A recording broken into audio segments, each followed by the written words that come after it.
네, 오늘 설교 제목은 세 번째 다윗의 삶 팔두리 베들레헴에서의 기름 부으심 사무엘상 16장 1절부터 3절 말씀입니다.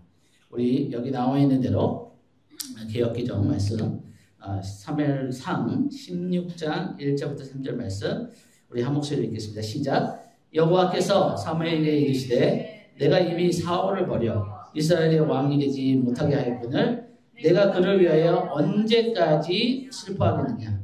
너는 불에 기름을 채워가지고 가라.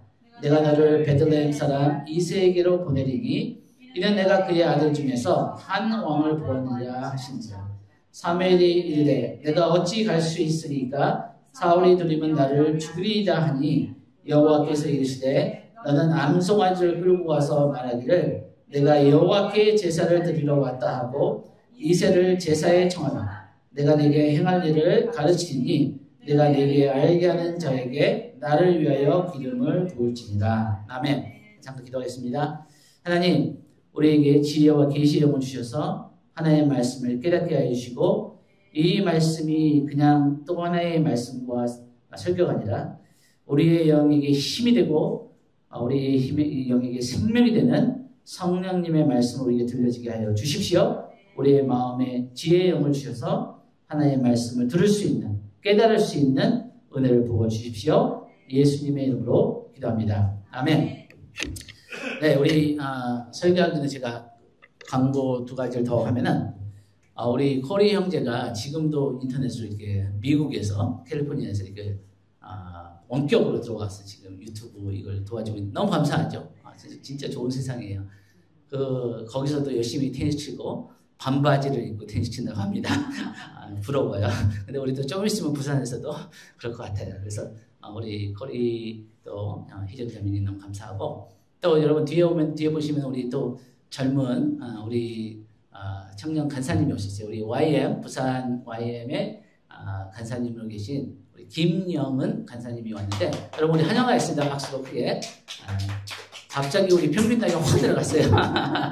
그리고 이제 그렇게 왔는데 여러분이 잘해주시면 계속 올 수 있습니다.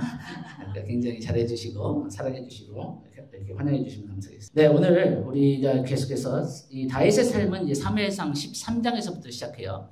그 다음에 이제 16장에 가면은 이제 사무엘이 이 다윗을 찾아가고 다윗에게 기름을 붓는 왕을 세우는 그런 이제 말씀이 오늘 본문 말씀에 나옵니다. 주님께서 여러분 사무엘이 선지자래요. 이 구약에는 하나님께서 하나님 말씀을 대언하는 선지자들을 세우셨어요. 그래서 이 사무엘 선지자를 베들레헴에 가서 새로운 왕에게 기름 부으라고 말씀하셨어요. 여러분들 이렇게 하나님의 음성 듣고 싶죠?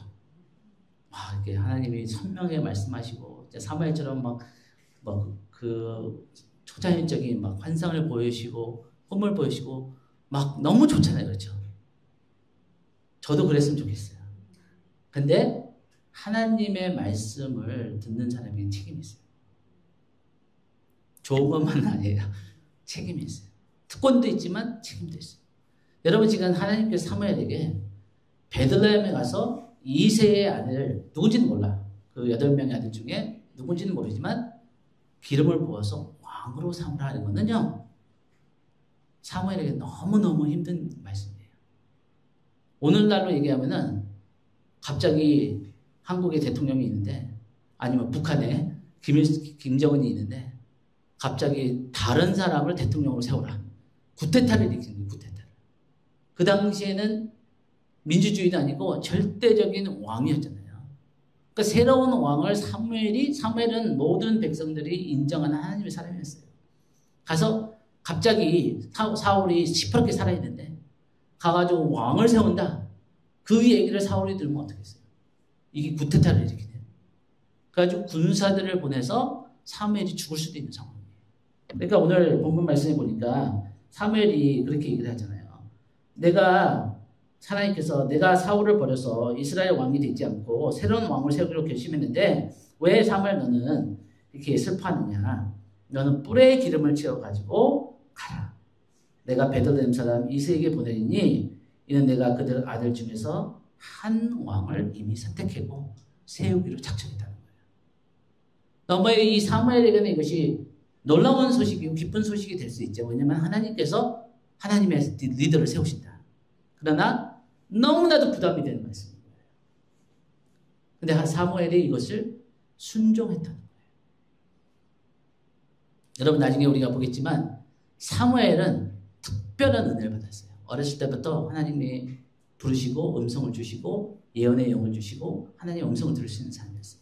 근데 우리가 말씀을 보니까 사무엘은 살아있는 동안에 그 말이 하나님의 말씀을 대원했는데 한 번도 땅에 떨어지지 않았다는 거예요.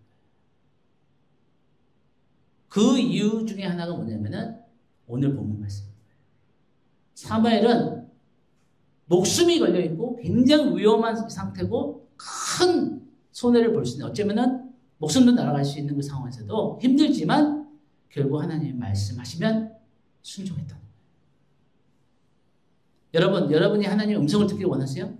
하나님의 명확한 인도하심을 받기를 원하세요? 그렇다면은 우리가 하나님이 이미 말씀하신 걸 순종하세요. 그런 자에게 하나님께서 더 말씀하시는 거예요. 왜냐면 우리가 말씀을 듣지 않는데 더 말씀하면 우리에게 더 책임만 더 강해지는 거예요. 우리에게 더 심판만 강해지는 거예요. 그래서 우리가 하나님과 동행하고 예수님이 그랬잖아요. 나는 선한 목자고 나는 내 양을 알고 내 양은 뭐라 그랬죠? 나의 음성을 아느니라. 예수님이 우리의 목자면은 만약에 우리가 예수님의 양이라면은 예수님의 음성을 듣는 거예요. 따르는 거예요. 예수님의 음성을 따르지도 않는데 예수님은 나의 목자시니 내가 부족함이 없다. 안 되는 거예요. 그런 관계는. 그러니까 우리가 이 사무엘이 놀라운 하나님의 선지자였지만 또 그에게는 대가를 치르는 하나님의 말씀에 절대 순종하는 위험이나 어떤 손해를 보더라도 다른 사람이 무슨 얘기를 할지라도 그런데 하나님께서 사무엘에게 또 피할 길을 주시잖아요. 또 죽으면 안 되니까 가서 이 제사를 지낸다. 암송아지를 끌고 와서 그래서 이새의 집에 가서 비밀스러운 거죠. 굉장히 이새 가족들만 모인 상태에서 하나님께서 이 기름을 부으세요. 근데 여러분 하나님께서 왜 기름을 부으실까? 이 성경을 보면은 세 가지 인물들이 기름을 부음을 받아요. 혹시 아세요? 어떤 사람들 하나님께서 기름 부으시는지 구약에? 네, 왕을 기름 부어서 그러니까 다윗을 기름 부은 거예요. 또 선지자, 그렇죠? 선지자에게 기름을 부어서 하나님이 하나님의 대언자로 세우신 거예요. 또 세 번째 기름 부음을 받는 사람은 제사장. 왜냐하면 하나님께 속한 사람이기 때문에 하나님께서 세우신 사람이기 때문에 그래서 하나님께서 기름을 부은다는 건 뭐냐면은 하나님께서 부르신 그 부르심을 감당할 수 있는 능력과 지혜를 부어주시는 거예요. 그래서 사울에게도 기름 부심이 있을 때 하나님의 영이 임했을 때 사울이 다른 사람이 변하는 거예요. 다윗도 그랬고 저도 그렇고 여러분도 그렇고 우리의 역할이 어떤 역할이든지 하나님의 부르심의 소망이 무엇인지 그것을 감당할 수 있는 하나님의 기름 부심을 받아야 됩니다. 여러분 기름 부심을 사모하십시오. 구약에서는 특별한 사람들만 기름 부심을 받았다면 신약에 와서는 예수님을 통해서 모든 믿는 자에게 하나님이 기름 부음을 주세요. 어떻게? 성령님을 통해서. 그래서 우리가 요한일서 2장 20절에 보면은 저희 아내가 가장 좋아하는 말씀 중에 하나인데 여러분은 거룩한 분에게서 하나님으로부터 성령으로 기름 부으심을 받고 모든 것을 알게 되었습니다. 그 뭐냐면 우리가 하나님의 뜻을 행할 수 있는 모든 지혜와 총명을 하나님께서 우리에게 주신다는 거예요. 성령의 기름 부으심을 사모하십시오. 그러면 하나님께서 여러분에게 순간순간마다 그 환경마다 필요한 지혜와 능력을 주실 거예요. 나의 뜻을 이루는 것이 아니라 하나님의 뜻을 이룰 수 있게 하나님의 필요한 지혜와 힘을 주실 것입니다. 여러분 성령의 기름 부으심을 받아야 돼요. 저희가 이제 화요일 저녁마다 더 이 성령의 기름 부으심에 대해서 더 깊이 나누는 시간이 있을 것입니다.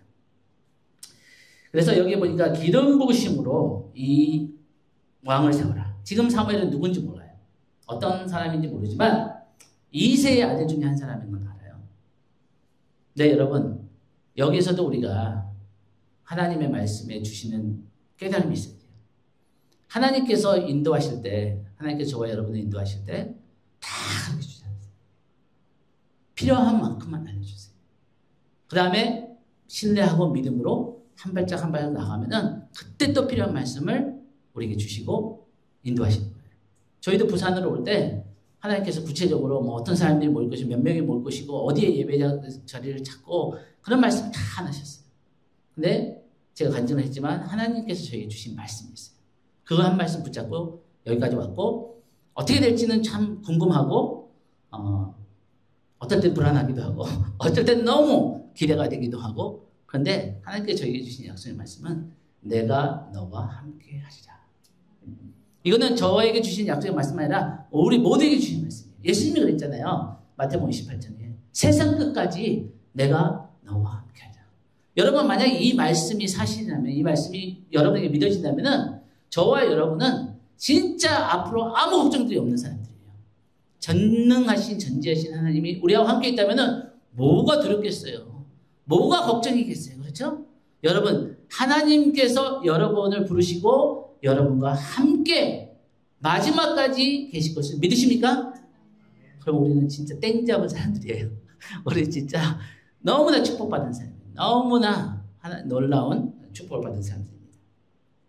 하나님께서 기름을 부으시는데 다윗에게 대해서 이렇게 말씀해요. 왜 다윗을 하나님께서 사무엘을 통해서 기름을 부으신지 사무엘상 13장 14절 보니까 여호와께서 그의 마음에 맞는 사람을 찾으셔서 선택하셔서 또 16장 1절에 보니까 내가 나를 위하여 이새의 아들들 가운데서 한 왕을 예비합니다. 16장 3절에 보니까 내가 내게 알게 하는 자에게 사무엘에게 말씀하셨거든. 나를 위하여 기름을 부으리라.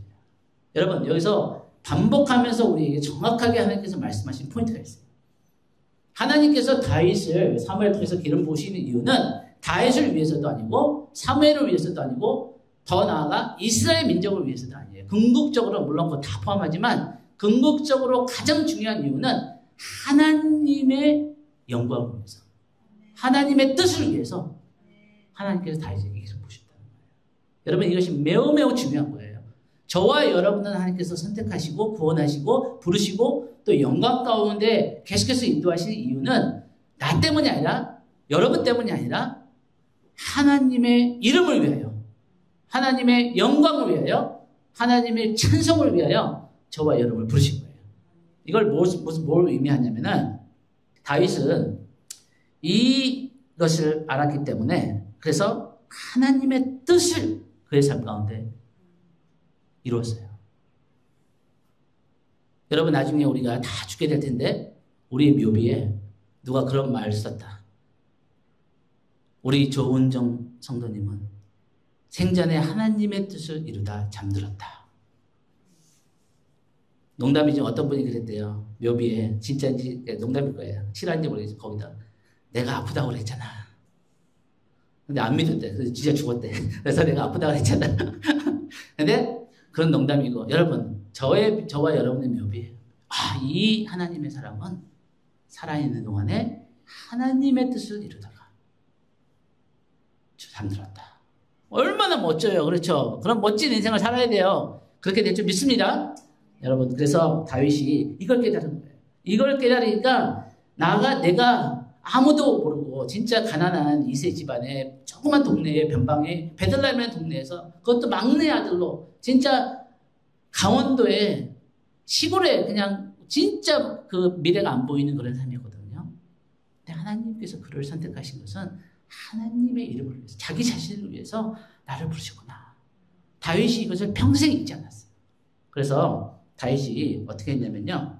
여러분 다윗은 이것을 평생 잊지 않았기 때문에 하나님을 위해서 택함을 받은 걸 알기 때문에 하나님이 자기를 부르신 걸 알기 때문에 아무도 모르고 아무도 알아주지 않을 때 하나님이 자기를 높이신 걸 알았기 때문에 다윗이 이걸 놓친 적도 있지만 그래도 계속해서 다시 잡고 하나님을 찾은 거예요. 하나님을 놓지 않은 거예요. 인생이 힘들 때도 인생이 잘 될 때도 자기가 왕이 됐을 때도 이 광야에서 너무나 고생을 할 때도 그 하나님을 놓치지 않는 거예요. 그래서 하나님이 다윗은 나의 마음에 합한 자다. 여러분, 우리 인생의 어느 시즌에 여러분이 있는지 모르지만 우리가 이 오늘날 우리의 시즌 가운데 하나님을 붙잡으십시다. 하나님이 우리를 부르신 거예요. 하나님이 우리를 아시고 하나님이 우리를 지켜보고 계시고 하나님이 우리가 끝까지 함께 하실 것이고 우리가 하나님만 붙잡으면 돼요. 그러면 하나님이 우리에게 필요한 모든 것을 공급해 주실 것입니다. 그래서 다윗이 이렇게 고백을 하는 거예요. 여호와여, 시편 28편에 보니까 내가 주께서 계신 집과 주의 영광이 머무는 것을 사랑하오니 사모하오니. 제가 보기에도 다윗이 너무 예쁜데 하나님이 이런 고백을 받으셨을 때 다윗을 얼마나 예뻐하시겠어요. 근데 이 다윗이 이것을 자기가 왕이 된 후에 또 고백을 했지만 되기 전에 고백을 한 것 같아요. 하나님 그걸 보신 거예요. 그 들에서 양들을 지키면서 그 베들레헴의 어느 산등에서 아무도 없는 곳에서 예배를 드리며 하나님, 내가 하나님을 사랑합니다. 내가 그 하나님의 임재를 사모합니다. 하나님, 내가 어떤 것보다도 하나님을 찾겠습니다. 그것을 보신 거예요. 여러분, 여기에는 주의 영광이 머무는 것을 사랑하오니, 이 영광, 임재인 거죠. 하나님의 임재, 하나님이 함께 하시는 그것을 내가 너무나 사모하고 갈망한다는 거예요. 근데 이 시편 26편에서는 영광이라고 그랬는데 우리가 잘 아는 27편에서는 이렇게 표현을 해요. 아름다움이라고 표현해요. 내가 여호와께 바라는 한 가지, one thing, 그 한 가지를 그것을 구하리니 그건 내가 뭐라고요? 내 평생에. 다윗이 왕으로서 누릴 수 있는 게 너무 많아요. 자기가 원하는 모든 맛있는 거 다 먹을 수 있고, 모든 여자도 취할 수 있고, 모든 그 원하는 대로 다 구경가를 다 할 수 있고, 여행도 할 수 있고, 손가락 하나만 움직이면 모든 종들이 다 해줄 수 있는 왕이 됐을 때 다윗이 이 고백을 하는 거예요. 내가 여호와께 한 가지 소원이 있다. 근데 평생 하나의 소원이 있다. 이것을 절대 놓지 않겠다.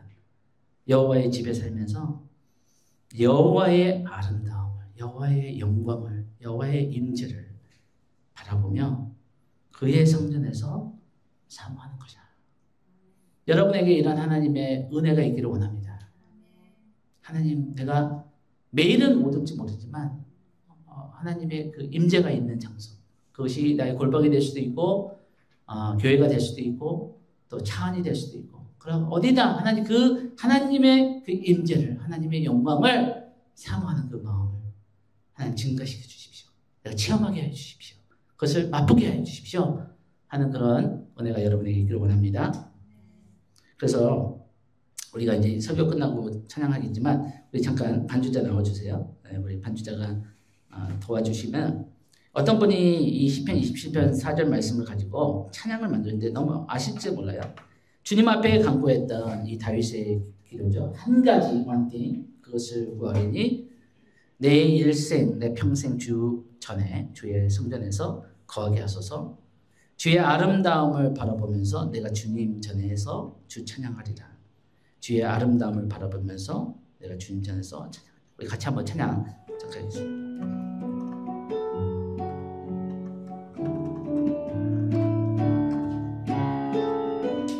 우리 기도하는 마음으로 주님 앞에 간구했었던 한 가지 그것을 구하리니 내 일생 주전에 거하게 하소서. 주님 앞에 간구했었던 주님 앞에 간구했었던 한 가지 그것을 구하리니 내 일생 주전에 거하게 하소서. 주의